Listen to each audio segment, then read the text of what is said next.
जय जगन्नाथ सांग मैंने आम ए रेडी फाइनाली आम रेडी हो गलु जावाई गुप्तेश्वर बाबा पाखक चलो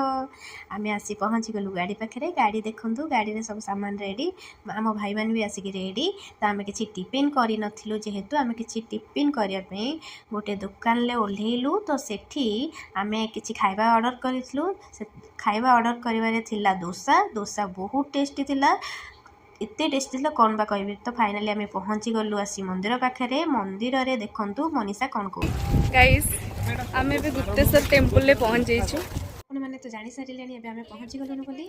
आपण मैंने देखूँ आम मंदिर बेढ़ा को गलु बेढ़े किसी फोटो कि वीडियो नहीं गलु तो मंदिर जेहेतु मंदिर भितर किसी आलाउ नाला फोटो वीडियो तो बाबा किसी फोटो कि वीडियो आम नहीं पार्लुनु मंदिर में बाबा दर्शन बहुत बढ़िया से है देखूँ बाबा दर्शन सारी आम बाहरी आइलु जेहेतु लंच टाइम हो जाता आम किसी लंच कर तो आम बाबा दर्शन सारी आम लंच कर समस्ते मंदिर बाहरी आसिलु मंदिर बाहरी आम टिके मजा मस्ती करनेलु तापर आम फाइनाली पहुँची गलु गोटे होटेल बहुत टेस्टी खाଇବା थिला तो ये भिडियोटी ये रखुची आपण मानक जदि भिडियोटी भल लगी आप लाइक करेंगे।